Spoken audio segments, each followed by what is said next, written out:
meaningfully,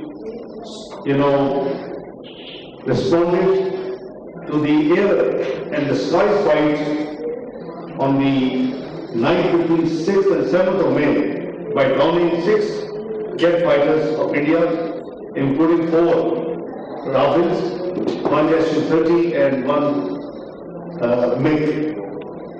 Mr. Chairman, these disturbing developments have once again shown that a peaceful settlement of the Jammu and Kashmir dispute is imperative for a lasting peace in South Asia. The region is home to over 1/5 of the world population. It cannot afford the consequences of irresponsible Indian actions. Today, Pakistan remains firmly committed to upholding the ceasefire and promoting an environment of regional stability. However, at a time when international efforts are being made for regional peace and stability, the statements emerging from India and particularly the political leadership reflect an aggressive and belligerent approach. India is fabricating misleading narratives to justify their aggression. These rhetorics and based on lie statements must stop. Mr. Chairman, the Indian authorities have spotted the Pahalgam attack to launch a massive crackdown in occupied Jammu and Kashmir.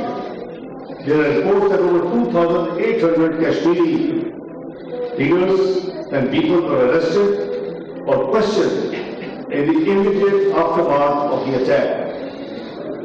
The Draconian Public Safety Act was slapped on at least 75 of them. The police carried out extensive searches at multiple residences of the local Kashmiris. Around 3 dozen houses were razed to ground through the use of explosives. Following a directive from the central government, the authorities in Indian illegally occupied Jammu and Kashmir started deporting Pakistani nationals within their respective jurisdictions.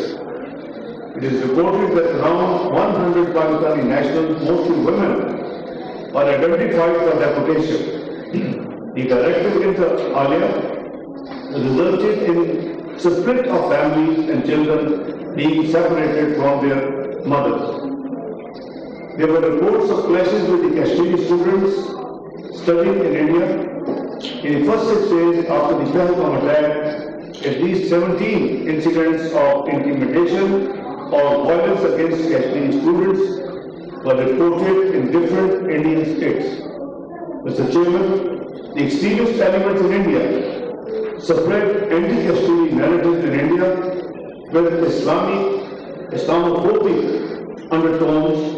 We are grateful to the OIC Independent Permanent Human Rights Commission for issuing a strong statement expressing deep concern over the alarming rise in Islamophobia, hate-motivated violence, and targeted reprisal attacks in India and Indian illegally occupied Jammu and Kashmir in the aftermath of the Pahalgam attack.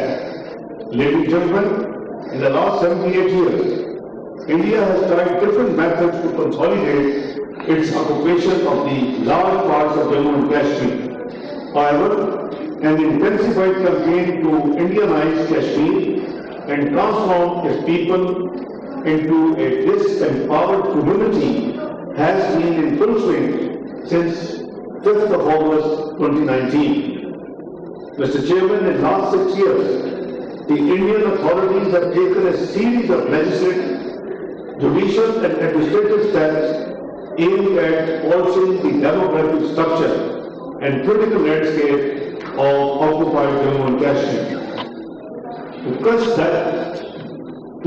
that sense, the Indian authorities have created an environment of fear and intimidation in Jammu and Kashmir. Draconian laws such as Public Safety Act, Armed Forces Special Powers Act, and Unlawful Activities Act offer impunity to the Indian forces to arrest or kill any person and destroy any property. Since 5th of August 2019, 990 Kashmiris have been killed. Another 2,465 were injured and tortured. The number of critical prisoners remains in thousands. Properties of Kashmiri activists are being confiscated as a punishment. The Indian authorities have outlawed 16 political parties under a counter-terrorist law, the Unlawful Activity Prevention Act of India. The office of all party Hurriyat Conference in Srinagar has also been seized. Mr. Chairman, Eid prayers at Srinagar's historic Jamia Masjid have not been allowed for the last several consecutive years. We sitting here at Rumma should take notice of this for the last 7 years. You know, the Eid prayers could not be offered to Muslims at the historic Jamia Masjid in Srinagar. What a shame. Friday prayers at the mosque are also prohibited at times. The chief cleric at the mosque and a renowned Kashmiri leader, Mirwaz Umar Farooq, is intermittently placed under house arrest, denying him the opportunity to address important religious gatherings. There are government media which has been made to follow the official line through various coercive measures. Ladies and gentlemen, the international human rights organizations and the civil society have extensively documented human rights violations in the Indian illegally occupied Jammu and Kashmir. Amongst others, these human rights abuses have been documented by the UN Office of the High Commissioner for Human Rights and the Independent Permanent Human Rights Commission of the Organization of Islamic Cooperation in separate reports.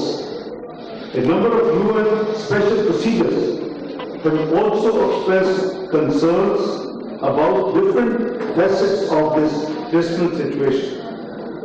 Ladies and gentlemen, last year, the Human Rights Committee in Geneva made several important observations about the situation in occupied Jammu and Kashmir during the review of India's 4th periodic report on implementation of the provisions of the International Covenant on Civil and Political Rights. The committee recommended that India should review its counter-terrorism laws for being non-compliant with the ICCPR. The Human Rights Committee also urged India to ensure that the counter-terrorism legislation is not applied to crack down.